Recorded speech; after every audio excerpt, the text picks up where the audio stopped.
안녕하십니까. 지난번에 이어서 다시 서분을 하겠습니다. 항아사 모래수 같은 많은 귀신왕이 있었는데 비사문이 우두머리가 되었고 이렇게 됩니다. 너무나 서분에 많은 것들이 있기 때문에 제가 줄여서 거기에 모인 대중만 먼저 이야기를 하겠습니다. 또 20항아의 모래수 같은 금시조왕이 있으니 향원왕이 우두머리고 30항아사 모래수 같은 건달바왕이 있으니 나라다왕이 우두머리고 또 40항아사 모래수 같은 긴나라왕이 있으니 선견이 우두머리이고 50항아사 모래수 같은 마우라가왕이 있으니 대선견이 우두머리고 60항아사 모래수 같은 아스라왕이 있으니 선바리왕이 우두머리였고 70항아사 모래수 같은 타나왕이 있으니 무구하수왕과 바게달타왕이 우두머리이고 80항아사 모래수 같은 나찰왕이 있으니 가해왕이 우두머리고 90항아사 모래수 같은 수림신왕이 있었는데 낙향이 우두머리이고 1000항아 모래수 같은 지주왕이 있었는데 대환지주왕이 우두머리가 되고 1억 항아사 모래수 같은 탐색 도깨비가 있는데 선견왕이 우두머리이고 100억 항아사 모래수 같은 하늘의 여러 처녀들이 있는데 남파녀, 울파시녀, 제로침녀, 비칵, 카녀 등이 우두머리이고 1000억 항아 모래수 같은 귀왕이 있었는데 백스방이 우두머리였고 또한 10만억 항아수 모래수 같은 사천왕이 있었는데 풍신왕이 비를 맡은 신이 있어서 열애께서 열반하여 화장할 때 나는 꼭 비를 내려 불을 꺼서 대중의 애타는 고민을 서늘케 하리라. 또한 나우 코끼리 왕들이 꽃을 가지고 부처님께 예배하고 앉아있고 4천하의 여러 신선들이 있는데 인욕선인이 우두머리가 되어 향꽃 과일을 가지고 가 부처님께 아뢰어 마지막 공양을 받아주기를 원하였으나 부처님은 잠자코 허락하지 않으셨더라. 또한 수많은 신들이 많은 꽃을 흩으면서 부처님 발에 예배하고 공양하라 했으나 받지 않으시니 그때 쿠시나성의 사자숲이 하얗게 된 것이 흰 학과 같았으며 보배로 장식된 것이 도리천의 환희연과 같았다.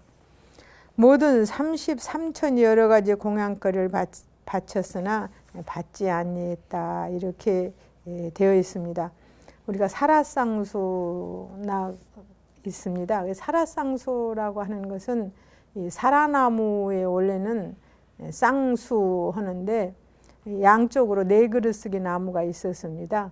그러나 부처님이 열반하실 때에 양쪽으로 두 나무가 그러니까 4나무가 한 번에 하얗게 변해버렸습니다. 그래서 그 뒤에 그 부분을 학수라고 하는 것은 학처럼 하얘진 나무라는 그런 뜻으로 학수라고 이름을 하게 됐습니다. 그때 쌍으로 쓴 사라나무숲 복된 땅은 가로 세로가 32유순인데 대중들이 가득 차 빈틈이 없었고 사방에서 모여온 무변신 보살과 그 권속들이 앉는 곳에는 송곳과 바늘을 세운 듯 했고 시방의 티끌 같은 부처님의 세계에서 모든 큰 보살들이 모여왔고 연부제의 모든 대중들도 모여왔는데 오직 마하가섭존자와 아난존자 두 분과 아사세왕과 그 권속들만을 빼놓고는 보기만 하여도 사람이 죽은 독사, 전갈, 말똥구리 16가지 나쁜 짓을 행하는 것들까지 모두 모여왔으며 타나바신과 아수라들은 모든 나쁜 마음을 버리고 자비한 마음을 내어 아버지 같고 어머니 같고 누나 같고 동생 같게 되었고 삼천대천 세계의 중생들이 자비한 마음으로 서로 대함도 그와 같았는데 다만 영원히 성불할 수 없는 이찬티카만은 거기에 들지 아니했다. 이렇게 되어 있습니다. 이찬티카라고 하는 것은 단선근, 성근이 끊어진 사람을 이찬티카라고 합니다. 우리가 모든 성불은 복과 지혜 양족이 이루어질 때에 이루어지는 것이 성불입니다. 그러나 선근을 쉼을 하나도 내지 못하는 이찬티카는 여기에 올 수가 없었죠. 또한 여기서 뭐 가섭보살과 아란 존자가 없었다, 그런 말이 나옵니다. 가섭은 전법을 떠나서 부처님 열반 시에 거기에 오지 못했고, 아란존다도 역시 그랬습니다.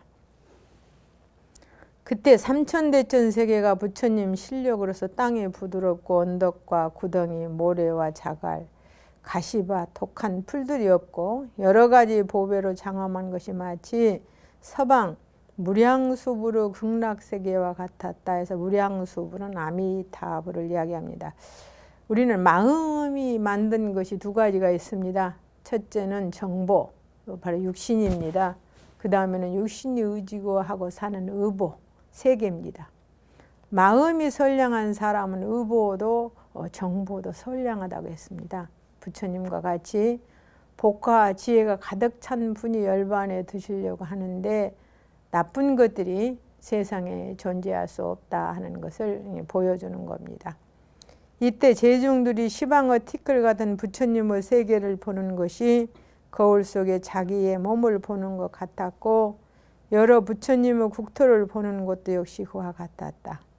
그때 부처님의 입으로부터 나왔던 오색 광명은 모여온 대중을 찬란하게 비치어 그들 자신의 몸 광명은 나타나지 못하게 하고 이를 마치고는 입으로 도로 들어가는 것이었다. 모든 천인과 여러 대중과 아수라들은 부처님의 광명이 도로 입으로 들어가는 것을 보고는 모두 크게 두려워 전신에 털이 곤두서며 이런 말을 했더라. 열애의 광명이 나왔다가 도로 들어가는 것은 인연이 없지 아니하리니 반드시 시방세계에서 하실 일을 마치시고 곧 마지막 열반에 드시는 모습이리라. 우리가 부처님이 입과 몸과 행으로서 행했던 모든 것은 진리였고 법이었지 결코 부질없는 짓을 하신 일이 없기 때문에 이런 광명도 입으로 나왔다가 도로 들어가는 것을 보고 모든 중생들은 반드시 무슨 일이 있으리라, 이제 이렇게 생각한 거죠. 어찌 이리 애달픈고 어찌 이리 애달픈고 어쩌다 세종께서 하루아침에 네 가지 한량없는 마음을 버리시고 또 천상 인간이 받드는 모든 공양을 받지 않으시는고 거룩한 지혜의 햇빛이 이제부터 아주 없어질 것이고 이 없는 법의배가 이제 가라앉으냐 애통하도다. 세상의 괴로움이로다. 손을 들어 가슴을 치고 슬피 울부짖으며 팔다리가 떨려 진정할 수 없고 온몸의 털구멍으로부터 피가 흘러나와 땅을 적시는 것이었다. 이렇게 그 부처님의 열반하시는 장면을 묘사했습니다. 그때 그 순간 사람들의 마음이 어떠했는가를 이제 이야기하는 거죠. 그 다음은 이제 순타. 그러면은 부처님의 공양을 마지막 공양을 누가 했느냐? 순타가 했습니다. 그래서 우보하세 순타의 마지막 공양을 받으시고 목숨, 색신, 힘, 안락, 걸림없는 변제를 갖추리라고 수기하시고 문수보살이 와서 순타와 문다와는 장면이 이루어집니다. 이게 대열반경 2권에 해당하는데 순타품 이렇게 이야기합니다. 이 순타라는 말은 묘하게 안다 그런 뜻이에요. 그래서 지금부터는 앞에는 서품이었고 여기서부터는 열반경의 본품으로 들어가겠습니다. 그때 모인 대중 가운데 한 우보하세가 있었는데 쿠시나성에 사는 공교한이의 아들로서 이름은 순타였다. 이 공교한이의 아들이라는 것은 대장쟁이. 대장쟁이라고 하는 것은 우리말에도 익숙해 있죠. 쇠를 구워서 여러 가지 기구를 만드는 사람. 그 사람의 아들이었습니다. 그 동료 15인과 함께 세상 사람들로 하여금 선한 과보를 받게 하려고 위의 유의를 버리고 몸의 유의를 버리고 자리에서 일어나 오른 어깨를 벗어메었고 오른 무릎을 땅에 대고 합장하고 부처님을 향하여 슬픈 감격으로 눈물을 흘리면서 부처님 발에 예배하고 이렇게 말했다. 우리가 부처님 경전을 볼 때마다 항상 우슬 착지, 편단 우견 이런 말이 나옵니다. 아마 이게 그때 당시에 가장 높은 이에게 예하는 방법이 아니었나 그렇게 생각이 들어요. 바라옵건대 세존이시여 비구 대중이시여 저희들을 가엾이 여기시며 한량없는 중생을 건지시기 위하여 마지막 공양을 받아주소서. 세존이시여 저희들은 이제 주인도 없고 어버이도 없고 구원해 줄 리도 없고 보호해 줄 리도 없고 돌아갈 데도 없고 나아갈 데도 없습니다. 가난하고 궁하고 굶주리고 공구할 것이 없기 열애를 따라 장래에 먹이를 구하려 하나이다. 먹이라고 하는 것은 복을 짓겠다라는 뜻이죠. 바라옵건대 저희를 불쌍히 여기사 이 작은 공양을 받으신 뒤에 열반에 드시옵소서. 세존이시여 마치 인도의 내성바지인 인도는 지금도 이 사성이라고 하는 것을 뛰어넘지 못한다고 그럽니다. 찰제리, 바라문, 비사, 수타 이 사성으로서 가난하고 공공하여 다른 나라에 가서 농사를 지을 적에 길 잘든 소를 얻고 번듯한 좋은 밭에 모래와 자갈이 없고 나쁜 풀이 자라지 않고 다만 하늘에서 비 오기만 바라는 것과 같습니다. 길 잘든 소는 몸과 입으로 짓는 7가지 업에 비유하고 우리가 몸과 입으로 짓는 7가지 업이란 신삼구사에서 몸으로는 살돔 3가지를 짓고 입으로는 기어, 악구, 양설, 망어 4가지를 짓습니다. 또 번듯한 좋은 밭은 지혜에 비유하고 모래 자갈과 나쁜 풀을 덜어내는 것은 번뇌를 끊는 데 비유한 것입니다. 그래서 우리는 모두가 다 좋은 지혜의 밭이 있습니다. 생명이 있는 모든 것은 지혜의 밭이 있지만 그 지혜의 밭을 읽을 수가 없는 것이기에 자갈밭 그대로 산다. 이런 하나의 비유도 되겠죠. 세존이시여 이제 저의 몸에는 길 잘든 소와 좋은 밭이 있고 나쁜 풀을 메어버렸고 다만 열애의 감로 같은 법의 비만을 바랄 따름입니다. 해서 이 아마 순타라고 하는 이 보살은 모든 부처님의 법을 받아들이고 신심으로 그 법을 따를 수 있는 모든 마음의 준비가 되어 있지 않나 봅니다. 가난한 4가지 정성은 곧 저희 몸으로서 위없는 법의 재물을 가난하면이 여기서 가난하다고 하는 것은 법의 재물이 가난하다. 이렇게 순탄한 이야기합니다. 진리에 목마른 사람들. 우리가 진리란 마음을 적시는 비고 물건이란 물질이라는 것은 몸을 키우는 것이죠.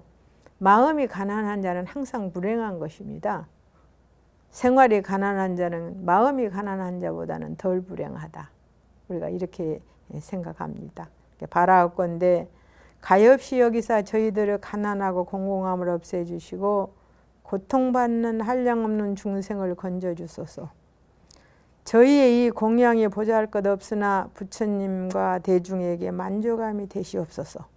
저는 지금 주인도 없고 어버이도 없고 돌아갈 데도 없사오니 아드님 나우라처럼 어여삐 여기소서. 이렇게 해서 받아주기를 간절히 청하고 있습니다. 그때 온갖 지혜를 갖추시고 위없는 조호장부, 조호장부 부처님의 10호 중에 하나죠. 이 조호장부라고 하는 것은 모든 중생을 근기 따라 잘 거두어 주시는 부처님을 칭할 때 조호장부라는 말씀을 씁니다. 세종께서 순타에게 말씀하시기를 선제선제라 내가 지금 너 가난하고 공공함을 끊어주고 위없는 법비를 너 몸밭에 내려 법의 싹을 트게 하리라. 이렇게 그 수많은 사람들이 또 수많은 천인 3계의 모든 중생들이 와서 공양할 것을 원했지만은 받지 않으시는 부처님께서 순타의 공양을 받으시겠다고 허락하시는 겁니다. 내가 지금 나에게서 수명과 빛깔과 힘과 안락과 걸림없는 변제를 얻으려 하니 내 이제 너에게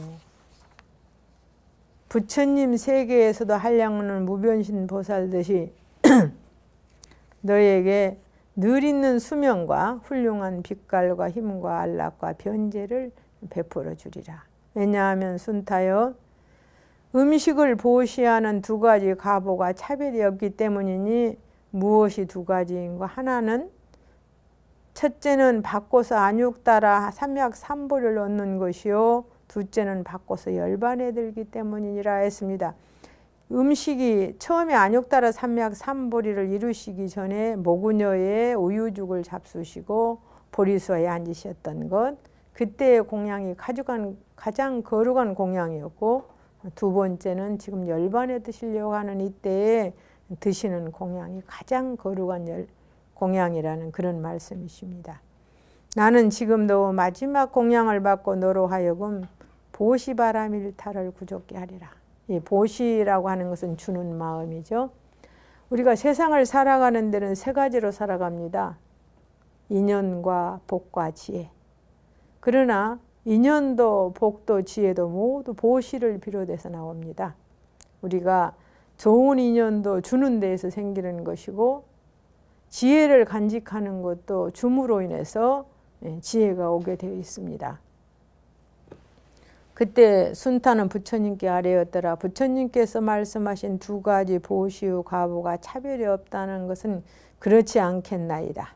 왜냐하면 앞에 보시를 받은 이는 본내가 다하지 못하여 일체 종지를 이루지 못하였으므로, 일체의 종지란 부처님만이 얻을 수 있는 최상의 지혜를 일체의 종지라고 합니다. 보시 바라밀타를 구족해 할 수 없사옵고, 나중 보시 받는 이는 본내가 이미 다하여 일체정지를 또한 이루하였으므로 능히 중생들로 하여금 널리 보시 바라밀타를 구족해 할 수 있사오니, 앞에 보시 받는 이는 아직 중생이었고 나중에 보시 받는 이는 하늘 중의 하늘이겠사오며, 또 앞에 보시 받는 이는 잡식하는 몸이고 본내에 있는 몸이고 뒤에 가히 있는 몸이고 무상한 몸이온데, 이렇게 말씀합니다. 그건 뭐냐면 부처님이 성불하시기 이전에 보시를 했던 모구녀 것은 그때는 부처님이 아니신 분에게 보시를 했기 때문에 그런 것이고, 이제는 부처님이 되신 분에게 보시한 것이기 때문에 순타의 공양이 훨씬 우월하다는 그런 하나의 이야기 같아 보이죠. 나중 보시를 받는 이는 번뇌 없는 몸이고 금과 같은 몸이고 법신이고 늘 있는 몸이고 가히 없는 몸이었거늘 어찌하여 두 가지 보시의 과보가 평등하여 차별이 없다 하시나이까. 이렇게 그 의문을 제기합니다. 앞에 보시 받는 이는 보시 바라밀타와 내지 지혜 바라밀타를 구족하지 못하였고, 앞에 보시 받는 이라는 말은 성불하시기 이전에 부처님 이야기하시는 거고요. 오직 육신의 눈만 얻고 부처님의 눈이나 내지 지혜의 눈을 얻지 못하지만은 나중 보시 받는 이는 보시 바라밀타와 내지 지혜 바라밀타를 구족하여 싸움에 부처님의 눈과 내지 지혜의 눈을 구족했다, 이렇게 말을 하는데, 여러분들이 금강경에 보면은 부처님에게는 오한이 있다고 그렇게 말했습니다. 첫째 유관, 법안, 해안, 불안, 천안, 이 네 가지, 그러니까 유관, 천안, 법안, 해안, 불안의 다섯 가지의 오한을 가지신 분이 부처님이라고 하셨는데, 오한을 가지신 분이 받는 보시와 오한을 갖기 이전에 분이 받는 보시의 그 평등치 못함을 이제 지금 이야기하는 거죠. 세존이시 앞에 보시 받는 이는 받아 먹어 배가 들어가 소화가 되어 수명을 얻고 빛깔을 얻고 힘을 얻고 안락을 얻고 걸림없는 변제를 얻을 것이지만, 나중에 보시 받는 이는 먹는 것도 아니고 소화되는 것도 아니라 다섯 가지 과보가 없을 것이오늘 어찌하여 두 가지 보시의 과보가 평등하여 차별이 없다 합니까? 이렇게 지금 이야기합니다. 여기서 뭐 잡식이니 이런 이야기는 성불하기 이전에는 우리가 모든 음식을 먹고 육신을 지탱하고 유지한다는 뜻이죠. 그러나 성불한 뒤에는 음식을 먹어서 육신을 지탱하는 것이 아니다라는 이런 의미를 담고 있습니다. 그러나 부처님은 이렇게 말씀하십니다. 선남자의 열에는 이미 한량없고 가히 없는 낯선 직업 전부터 잡식하는 몸, 번뇌 있는 몸이 아니고 또 뒤에 가히 있는 몸이야. 뒤에 가히 있는 몸이 아니라는 것은 후유라고 합니다. 우리가 숨을 들이쉬고 못 내쉬면 다음 생을 받는 것. 그러니까 윤회의 다음 생을 받는 것을 뒤에 가히 있는 몸이다. 이렇게 표현을 하는 거예요. 늘 있는 몸이고 법신이며 건강 같은 몸이니라. 선남자여, 부처님 성품을 보지 못하니는 번뇌의 몸이고 잡식하는 몸이니는 뒤에 가히 있는 몸이거니와, 보살이 그때 음식을 받고는 건강산매에 들었고, 보살이 그 음식을 받고는 건강산매에 들었다는 것은 모구녀가 주는 우유죽을 잡수시고 보리수화에서 산매에 들어간 것을 말씀하시는 거예요. 이 음식이 소화된 뒤에는 그 부처 성품을 보고 안욕 따라 삼약 삼보를 얻었으므로 내가 말하기를 두 가지 보시우 과보가 평등하여 차별이 없다고 한 것이니라. 부처님께서는 이렇게 설명을 하시죠.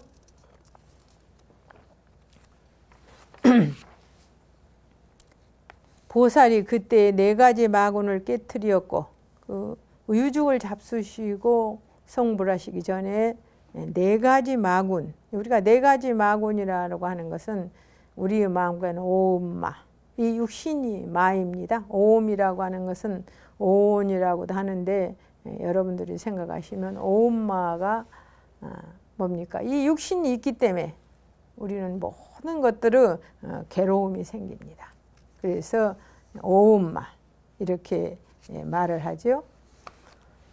또 사마, 죽는다는 거, 이런 오음마 깨뜨리고, 지금 열반에 들어서도 네 가지 마군을 깨뜨림으로 내가 말하기를 두 가지 보시우 과부가 평등하여 차별이 없다는 것이니라. 보살이 그때 비록 12부 경전을 널리 말하지 아니했으나 이미 통달하였고, 지금 열반에 들어서는 중생들을 위하여 분별하는 연설하는 것이므로 두 가지 보시우 과부가 평등하여 차별이 없다고 내가 말하는 것이니라. 이 12부 경전은 뒤에 가서 다시 해드리겠습니다. 선남자여, 열애의 몸은 이미 한량 없는 아성지금부터 음식을 받지 않았지만은 모든 성문들을 위하여서 먼저 난타바라라는 것은 모구녀 이야기입니다. 속이르는 두 여자의 받드는 우유죽을 받고 그 뒤에 안욕 따라 삼약 삼보를 얻었다고 말하는 것이오니와, 나는 실로 먹지 않는 것이며 지금도 내가 여기 모인 대중들을 위하여서 너의 마지막 공양을 받기는 하되 실상은 먹지 않는 것이니라. 그래서 우리가 음식을 먹는다는 것도 분별에 의해서 먹는 것이지, 실제의 마음상에서는 마음을 깨달아 버린 사람은 음식을 가지고 육신을 영위하는 것이 아니다라는 그런 이야기입니다. 그때 대중들은 부처님께서 널리 모인 이들을 위하여 순타의 마지막 공양 받는다는 말을 듣고 기뻐 뛰며 같은 소리로 찬탄했습니다. 선제라 희귀할사 순타여, 그대의 이름이 헛되지 아니했다. 순타란 말은 묘하게 안다는 뜻이니 그대가 지금 이러한 이치를 세웠으므로 실제를 따르고 뜻을 의지하여 순타라는 이름을 지은 것이로다. 우리가 이름이란 그냥 있는 것이 아니다. 이렇게 한번 생각하고, 우리가 보살들의 이름도 보면 그냥 있는 것이 아닙니다. 지혜를 말할 때는 문수보살을 말합니다. 문수, 그냥 글자 그대로 문입니다. 문은 지혜인 것이고, 보현하는 것은 행위입니다. 어질다고 하는 것은 행위 없으면 어질물 이룰 수가 없어요. 그래서 보현보살은 행해보살이고 문수보살은 지혜보살이다. 이런 이름들이 그냥 생긴 게 아니듯이 순타라는 말도 묘하게 안다, 이런 뜻이기 때문에 이런 이름이 그냥 지은 것이 아니다라는 것이죠. 그대는 지금 이 세상에서 큰 이름을 얻고 공덕과 소원이 만족하였으니 기특하도다 순타여. 사람의 세상에 나서 얻기 어려운 다시 없는 이익을 얻었으니 선제라 순타여. 마치 우담바라꽃이 세간에 희유한 것처럼 부처님이 세상에 나심이 어려운 일이고 부처님 세상을 만나 신심을 내고 법문을 들음이 더욱 어렵고, 부처님 열반에 드시려 할 때 마지막 공양을 마련하는 것은 이보다 더 어려운 것이니라 해서 세 가지 어려운 것을 여기서 들어 말을 했네요.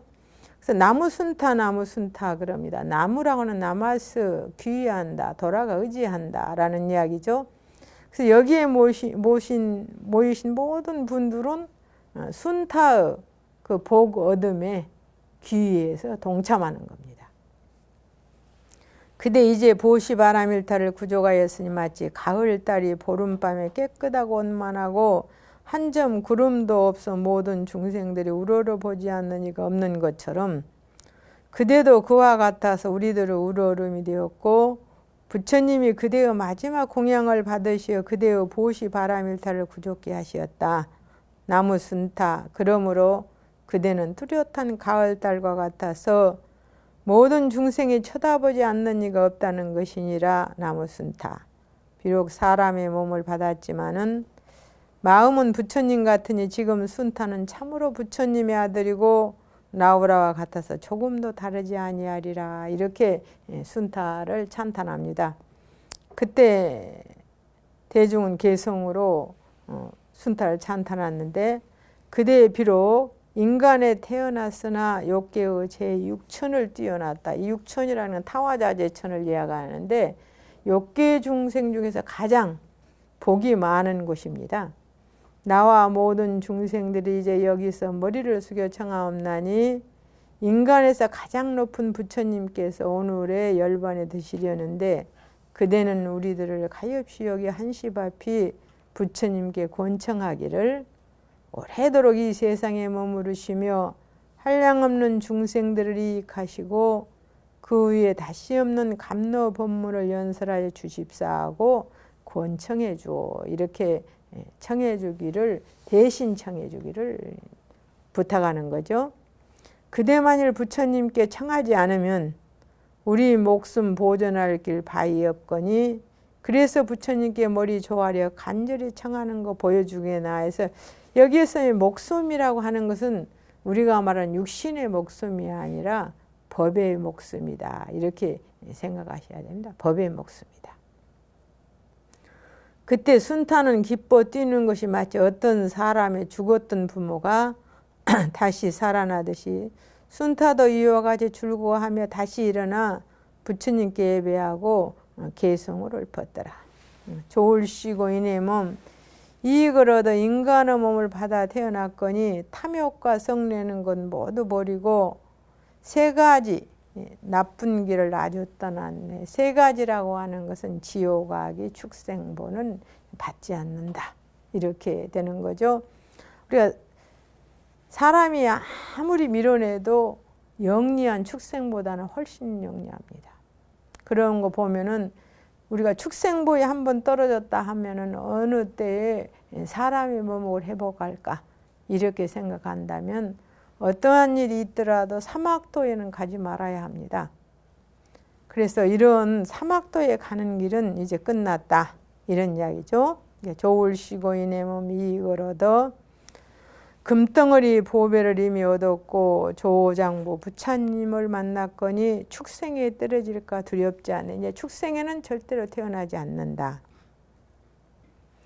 부처님은 우담바라 꽃과 같구나. 만나도 신심내기 어렵다지만 만나자 성근조차 심었으므로 아기에 쓰린 고통도 그리 없으리. 사막도 가운데 하기 아기 보이는 안 떨어진다. 우리가 부처님 법을 만나서 정말 마음 가운데 신심을 낸다고 하는 것은 굉장히 어려운 것입니다.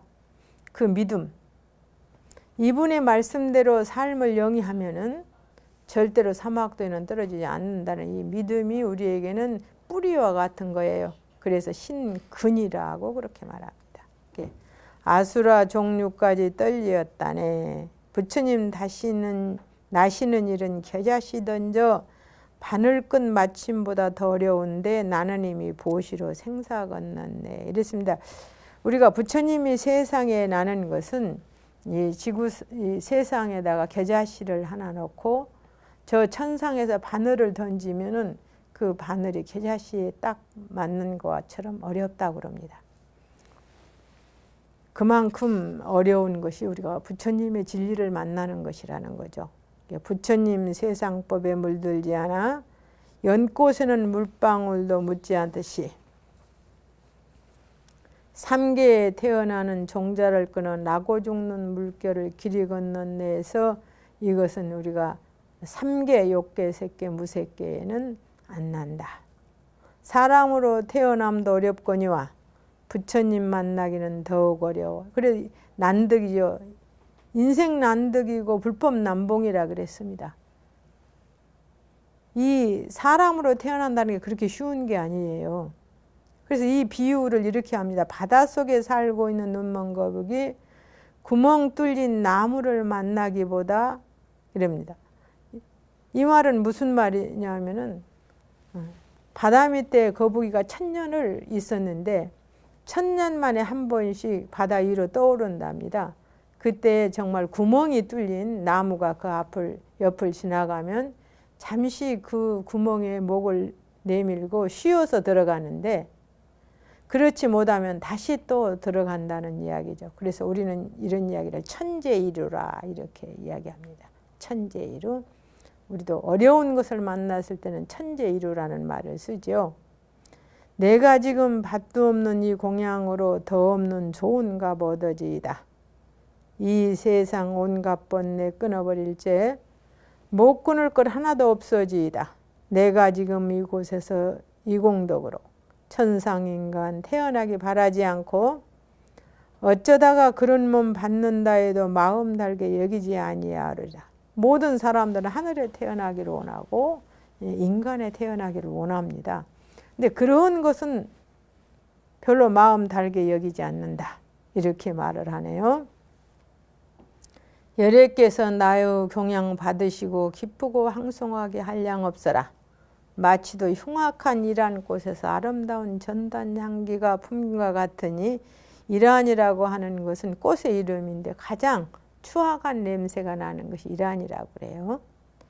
이내 몸 더럽기가 이란 같지만 부처님이 나의 공양 받아주시니 전단 향기 풍기는 것만 같아서 즐겁고 황송한 마음 비길 데 없어. 이 사실 순타는 천인이거든요.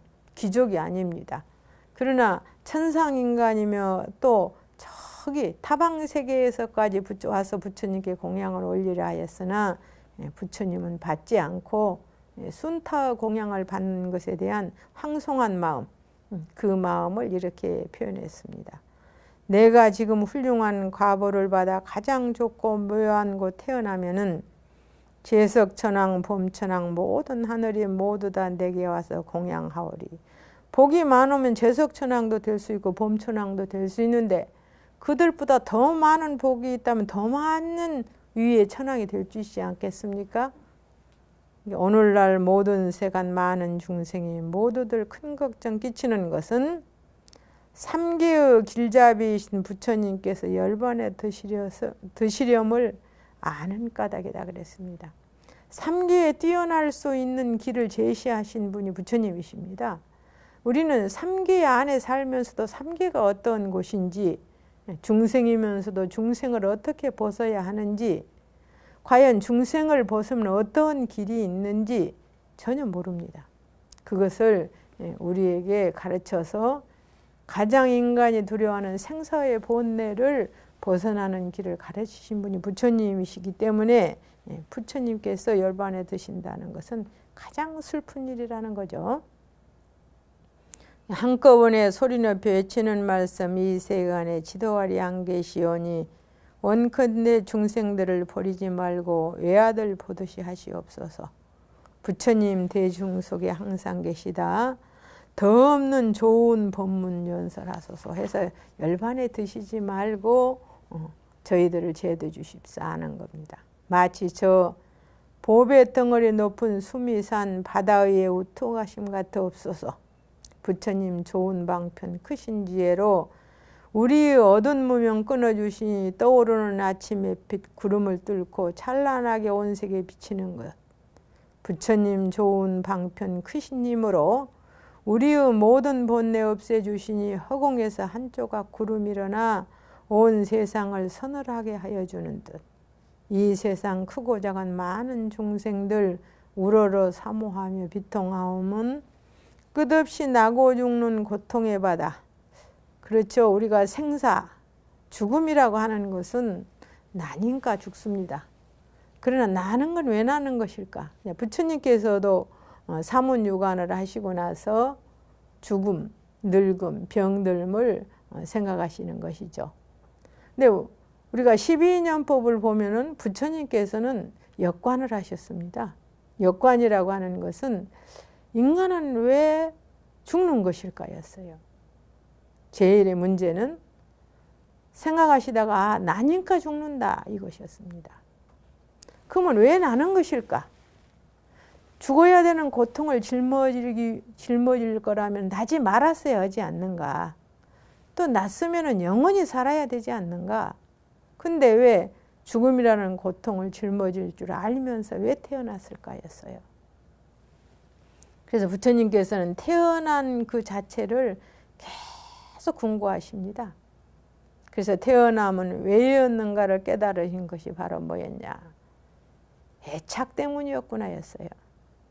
애착이 없었다면 절대 태어나지 않았을 것이다. 그럼 애착은 왜 생기는 것일까? 이런 식으로 부처님께서는 역관을 하셨습니다. 역관을 하셔서 마지막에 무명 때문이구나. 그래, 무명 때문에 인간은 태어나는 것이다. 무명이란 글자 그대로입니다. 밝음이 없어요. 지혜가 없기 때문에 태어난 것입니다. 앞에 열반이란 지혜와 그죠? 해탈, 보리, 열반 이 3점을 제가 말씀드린 거 있어요. 그러듯이 지혜가 없으니까 태어났다는 것을 알고 지혜를 닦음으로 인해서 생사를 끊을 수 있다는 것을 알아냈습니다. 바로 이게 윤회의 근본인 12인연. 그래 우리는 부처님이 가르쳐 주신 대로 무명이 있기 때문에 행이 있고 행이 있기 때문에 식이 있고 식이 있기 때문에 명색 또 육입, 촉, 수, 애, 취, 생, 로사 또 무명 이런 하나의 윤회의 굴레를 벗어나지 못하고 그 속에서 맴도는 윤회할 수밖에 없는 중생이라는 것을 안 것은 부처님을 의지해서입니다. 우리가 알아낸 것이 아니죠. 그러나 이것은 하나의 식견입니다. 이치적으로나 하나 실지의 행은 바로 그것을 행으로 옮겼을 때에 바로 끊을 수 있는 거예요. 행으로 옮기지 않으면은 마치 물을 먹으나 물맛을 모르는 것과 같고 씨앗의 종자를 벽에 걸어놓는 것과 같다고 했습니다. 그래서 우리가 이런 12인연의 법도 원래 부처님께서는 역관을 하셨다. 그건 누구나 할 수 있는 것입니다. 왜 죽는 것일까? 이 한 생각이 바로 죽음의 근원을 살필 수 있었다라는 것. 이제 이런 부분을 우리가 생각하면서 부처님의 가르침이 무엇이었던가를 한번 생각해 보는 것입니다. 그래서 이 세상 크고 작은 많은 중생들 우러러 사모하여 비통하면 끝없이 나고 죽는 고통의 바다 거칠은 물결에서 헤매는 까닭. 이것을 여의고 싶다라는 겁니다. 그러므로 바라건대 세존이시여 중생의 믿는 마음 길러주시며 나고 죽는 그 고통 끊기 위하사 오래오래 세상에 머무옵소서. 그래서 열반하시지 말고 저희들 더 많이 가르쳐달라 이렇게 애원을 하는 거죠. 부처님은 순타에게 말씀하시기를 그러니라 내가 말한 것처럼 부처님이 세상에 나는 것은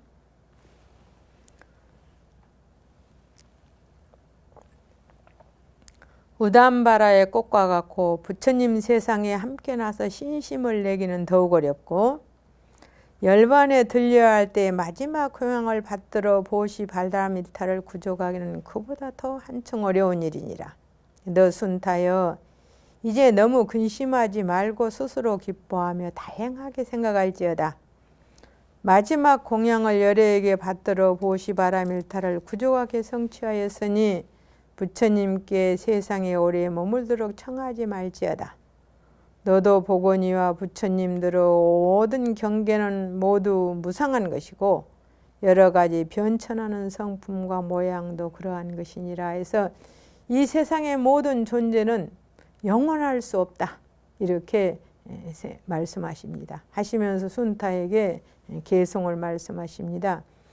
이 세상에 난 것이란 죽고야 말고 목숨이 길다 해도 끝이 있나니 성한 것은 반드시 쇠하여지고 모인 것은 마침내 헤어진다네. 젊었던 나이라도 오래 못 가고 건강에는 병고가 침노하나니 이 목숨은 죽음이 빼앗아 가서 항상 있는 법이라고는 하나도 없네. 법. 불교는 법이라는 말을 합니다. 그러면 모든 사람들은 인연법. 어떤 근본의 씨앗에 의해서 거기에 어떤 조건이 이어지면 연입니다. 조건은 반드시 그에 알맞는 과가 난다는 인연법입니다. 그러나 인연의 법칙은 반드시 생로병사한다는 것. 그것이 만들어지면 반드시 부수어지는 것이고 부수어진 자리에는 다시 일어나는 이 인연법이라고 하는 것이 근본 법칙입니다. 세상 만물은 영원한 존재는 하나도 없어요. 바로 물질에 한해서입니다. 그러나 감정도 그렇습니다. 우리의 마음 가운데 사랑하는 마음 영원히 가지고 싶으나 가질 수 없습니다. 미워하는 감정도 영원히 가지고 싶으나 가질 수 없습니다.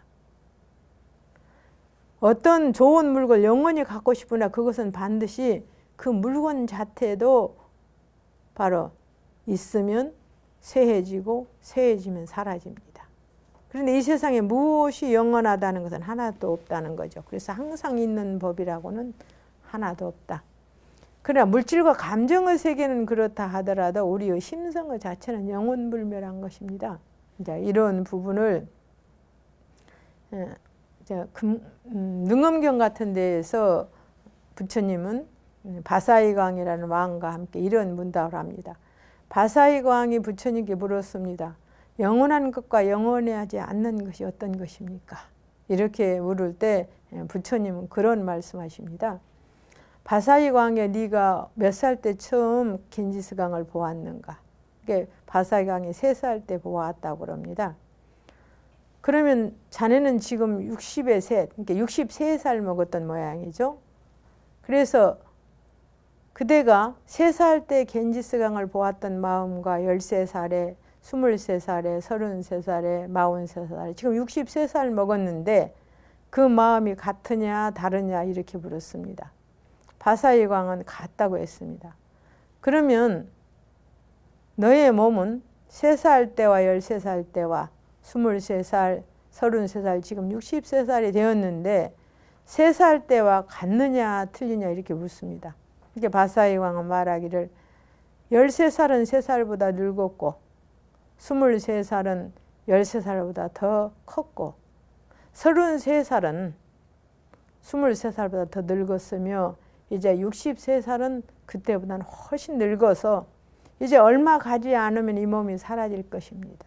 그렇게 말을 하는 거예요. 그러니까 부처님께서 그와 같이 변하는 것은 사라지지만 변하지 않는 것은 사라지지 않는다. 이렇게 대답을 하시면서 마음은 그래서 영원불멸한 것이고 이 세상의 모든 존재하는 법은 반드시 사라진다. 이런 하나의 그 말씀을 능엄경에서 하십니다.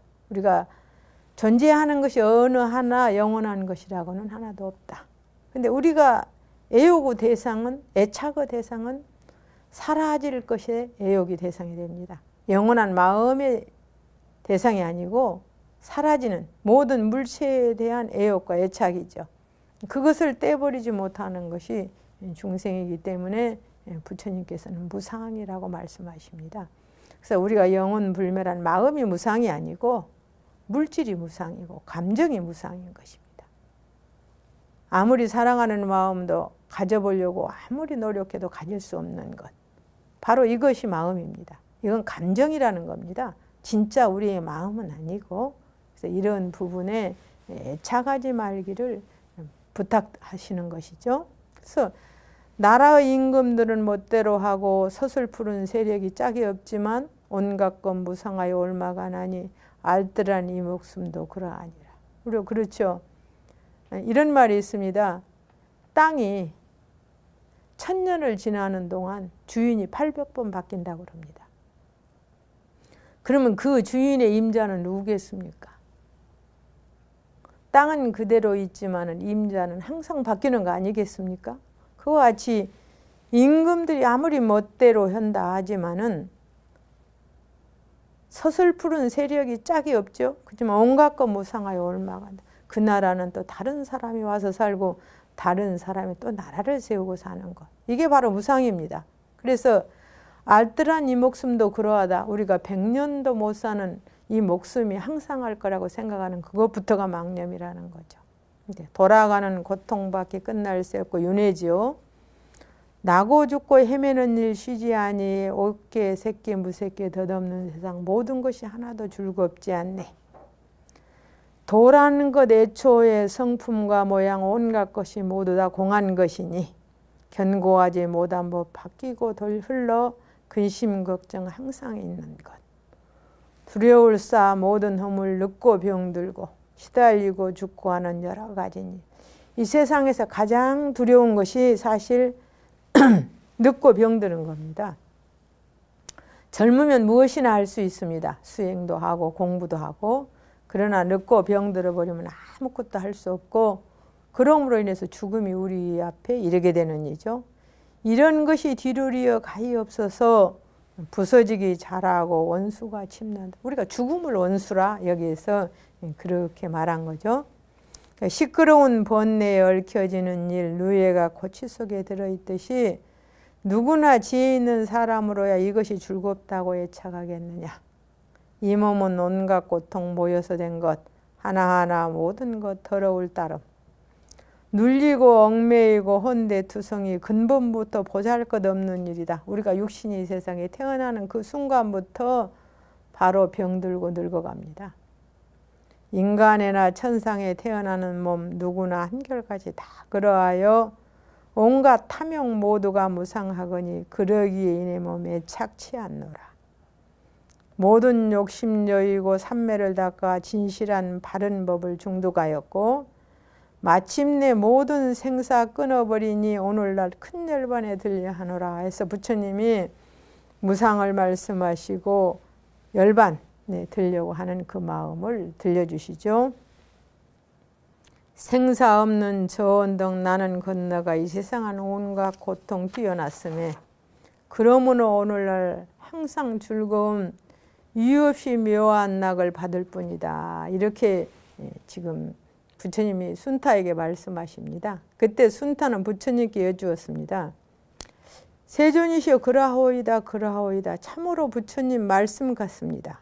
그러하오나 제가 가진 지혜는 보잘것없어 마치 모기나 등해라고 하는 것은 모기가 되기 전에 애벌레 그런 거죠. 갓사오니 어찌 부처님이 열반하시는 깊고와 묘한 이치를 알 수 있사오리까.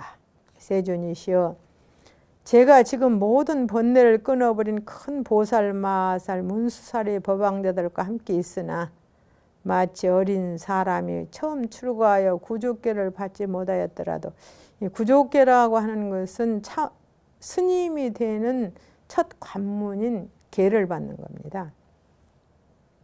스님네 중에 참여하는 것처럼 저도 그와 같아서 부처님과 보살들의 신통력으로서 이런 큰 보살축에 들어있나이다. 그래서 저는 지금 부처님께서 오래도록 이 세상에 계시고 열반에 들지 마옵소서 하는 것이오니 마치 굶주린 사람이 변할 것도 토할 것도 없듯이 바라옵건대 세존께서도 그와 같이 항상 세상에 계시 열반에 들지 마옵소서 이렇게 지금 간청을 하네요.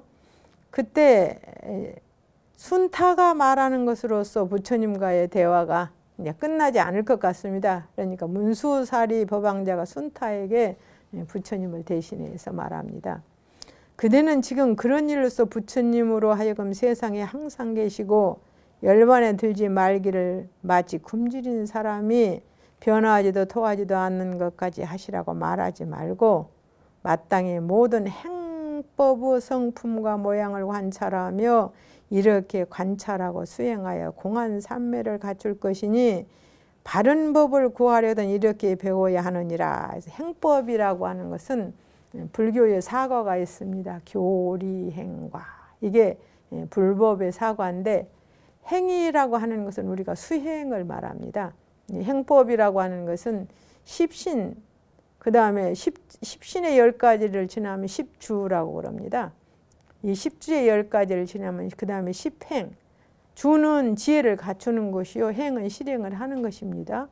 지혜와 행을 갖추었으면 그 다음은 회양을 합니다. 회양이라고 하는 것은 내가 가진 모든 것을 다른 사람과 함께 하고자 하는 마음으로 돌려주는 것을 회양이라고 합니다. 회양을 하고 나면은 우리가 여러분들이 인연이 있으면 화엄경이라는 경을 보시면은요, 그런 생각하실 겁니다. 화엄경 가운데 보면은 제가 십회양품에서 가장 그 마음에 와 닿았던 한 구절이 있습니다. 어떻게 보시하는 것이냐? 우리가 말하는 물질적인 보시가 아닙니다. 그때에 가서는 물론 물질에 해당되지만 내가 처음으로 한 20살 되어서 한나라의 왕이 되었다. 그때에 누가 와서 나에게 말하기를 당신의 그 젊고 아름다운 왕의 자리를 나에게 주고 당신은 나의 종이 되면 어떻겠습니까? 말한다면은 그 왕은 생각하기를 나는 언젠가 이 육신도 사라질 것이요 이 왕의 자리도 사라질 것인데 저 사람은 나에게 큰 복전이 되라고 하는구나. 나는 즐거이 이 왕의 자리와 이 몸을 저 사람에게 주리라 하는 마음으로 아무 생각 없이 그 사람에게 베풀어 버리는 것. 이것이 회양이다라고 하는 그 말을 하십니다.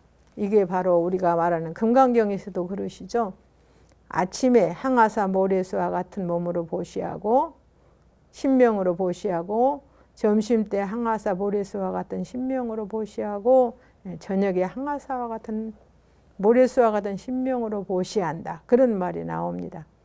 그래서 지금 우리가 보시라고 하는 것은 물질적인 보시가 아니라 인간이 가장 아끼고 사랑하는 몸과 목숨까지도 능히 줄 수 있는 이것이 참보시다. 이제 이런 것을 말씀하시죠. 이 육신과 몸을 무상한 것으로 여기지 않는 사람은 절대로 할 수 없는 일이고 이 경지까지 가지 않는 사람은 행법을 성취했다고 할 수가 없습니다. 그래서 여기에서 이제 행법이라는 것을 수행해서 공안삼매를 성취해야 된다 하는 것은 모든 것들이 전부 인연법으로 생겼기 때문에 공하다는 것을 철저히 알지 못하는 사람은 절대로 이렇게 할 수가 없다라고 하는 것을 문수보살이 부처님을 대신해서 순타에게 일러주는 그런 말이 되겠습니다. 여기까지 하겠습니다. 감사합니다.